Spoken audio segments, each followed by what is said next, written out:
Yo, it's me, and it's Regulation E. That means that new Pokemon can be used in ranked battles. Today, one of those new Pokemon is going to be Alolan Golem. A while back, I made a team that revolved around exploding, and in that video, Garganical was our exploder of choice since it has 100 attack.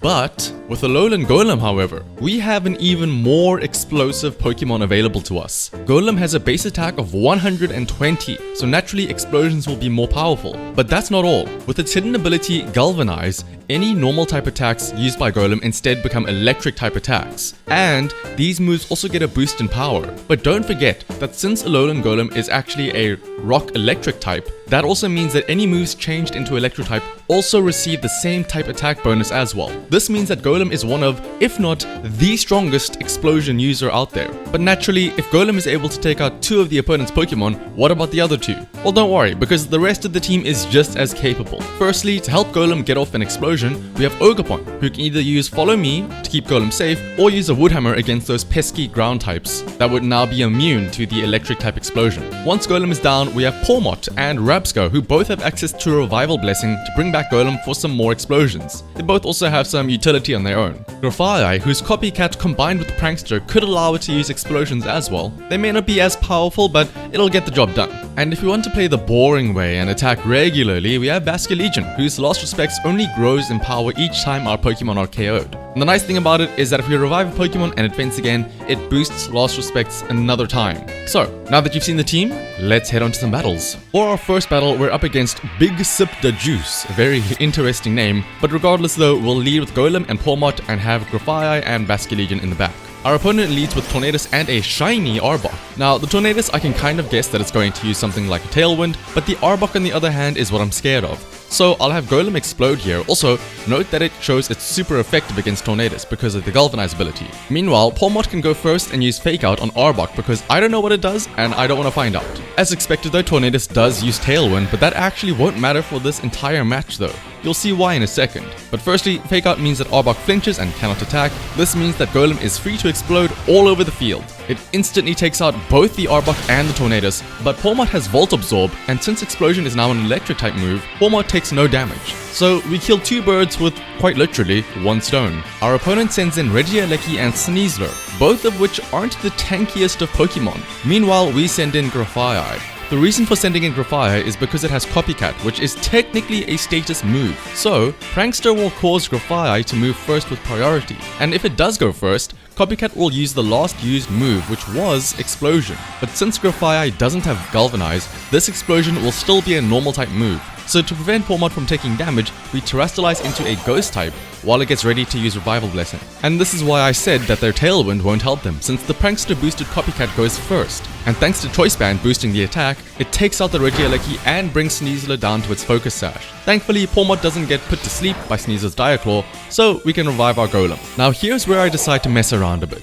I could send in Basculegion and just use Aqua Jet to KO Sneasler, but instead I send Golem back in. Here I expect him to target Golem since it did just KO two of his Pokemon after all. I stall by switching out Pawmot into Basculegion and I have Golem use Endure. As expected, Sneasler does attack the Golem, who survives with 1 HP. Now, my opponent may not know it yet, but he just activated my Trap card. Because on the next turn, I'm going to explode again with Golem, while Basculegion protects. But Sneasler outspeeds us, you might be saying, and you'd be correct. However, because Golem is below 25% HP, its Custap Berry activates, which allows Golem to move with priority, going first to finish off the Sneasler with another Explosion. What a beautiful match, isn't it? The only attacking move I ever used was Explosion, and the opponent's Tailwind had basically no effect on the battle. It's a thing of beauty to see. For the next opponent, we're going to be relying a bit less on explosions and let Ogerpon and Rabsca have a moment in the limelight. Our opponent is a fellow Alolan enjoyer as they lead with Alolan Ninetales and Iron Bundle. Expecting Ninetales to set up an Aurora Veil while Iron Bundle attacks, I have Ogerpon use Follow Me while Golem explodes. This, however,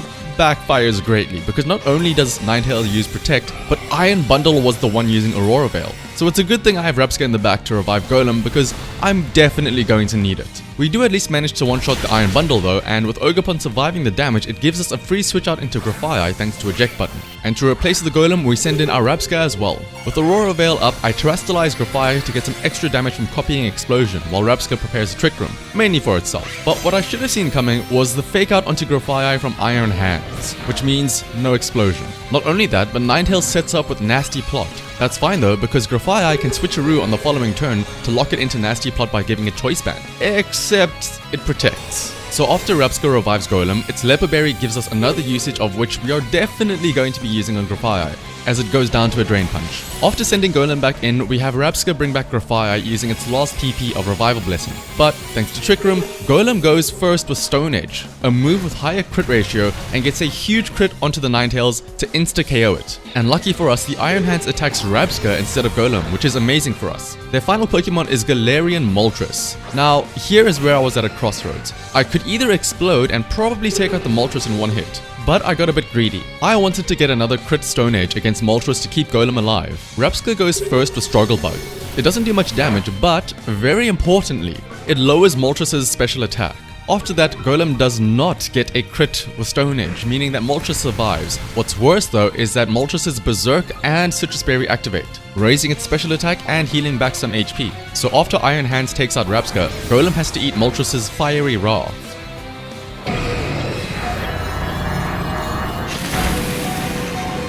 Which he is able to survive at 6 HP. To seal the deal, Ogerpon comes out next. With it being now or never, Ogerpon uses Spiky Shield as Golem finally goes for that second explosion. It KOs the Moltres and it does a little bit of chip damage to the Iron Hands. But more importantly though, because both of them are down, and the only one left is Ogerpon, Iron Hands is forced into attacking Ogerpon, so it takes even more damage from the Spiky Shield. This is the perfect timing to bring back in Grafaiai as well, since Trick Room expires here. Grafaiai and Ogerpon chip Iron Hands down some more, but it does get a big chunk of healing off as it takes out Grafaiai with Drain Punch. One more Stomping Tantrum will not be enough. So, we Spiky Shield yet again. Not just to make Iron Hands take recoil damage again, but mostly because now, after this turn, Aurora Veil finally expires. So on the following turn, Ogerpon can finish off the match with a Stomping Tantrum.